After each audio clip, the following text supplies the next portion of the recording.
അപ്പൊ ഇന്ന് സൺഡേ ആയിട്ട് ഒരു ബിരിയാണി ഉണ്ടാക്കിയാലോ? കഴിഞ്ഞ ദിവസം റിലയൻസിൽ പോയപ്പോ ദാവത്തിന്റെ ഹൈദരാബാദി ബിരിയാണി കിറ്റ് ഓഫറിലുണ്ടായിരുന്നു. ഒന്നും നോക്കില്ല, നേരെ അങ്ങ് വാങ്ങിച്ചു. ബിരിയാണിക്ക് വേണ്ട എല്ലാ ഐറ്റംസും കിറ്റിന്റെ ഉള്ളിൽ തന്നെ ഉണ്ടായിരുന്നു. ആകെ നമ്മൾ എക്സ്ട്രാ ചെയ്യേണ്ടത് കുറച്ച് സവാളയൊക്കെ അരിഞ്ഞ് നല്ല ഡീപ് ഫ്രൈ ആയിട്ട് എടുക്കണം. ഇനി കുറച്ച് വെള്ളത്തിൽ ഓയിലും ഉപ്പും പിന്നെ ഈ പാക്കറ്റിലുള്ള മസാല ഒക്കെ ആഡ് ചെയ്ത് കുറച്ചു നേരം തിളപ്പിക്കാൻ വെക്കണം. വെള്ളമൊക്കെ തിളച്ചതിന് ശേഷം ഒരു 30 മിനിറ്റ്സ് സോക്ക് ചെയ്ത് വെച്ചിരുന്ന അരി നമ്മൾ ഇതിലേക്ക് ഇടാം കേട്ടോ. അപ്പോൾ നെക്സ്റ്റ് സ്റ്റെപ്പ് എന്ന് പറയുന്നത് ചിക്കൻ ഗ്രേവി ഉണ്ടാക്കുക എന്നുള്ളതാണ്. ഗ്രേവിയൊക്കെ ഇതിൽ ഓൾറെഡി പ്രൊവൈഡ് ചെയ്തിട്ടുണ്ട്. ഗ്രേവിയും കുറച്ച് വെള്ളമൊക്കെ ആഡ് ചെയ്ത് ചിക്കൻ നന്നായിട്ട് ഫ്രൈ ചെയ്തെടുക്കണം.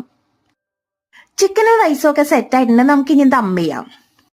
കുറച്ച് മല്ലിയിലയും പുതിനയിലയും നമ്മൾ നേരത്തെ ഫ്രൈ ചെയ്ത് വെച്ച ഒനിയനൊക്കെ ഇതിൽ ആഡ് ചെയ്തിട്ട് നമുക്ക് ദം ചെയ്യാൻ വെക്കാം. അങ്ങനെ ലെയറിംഗ് ഒക്കെ ചെയ്തു നമുക്കിനി ദം വെക്കാം.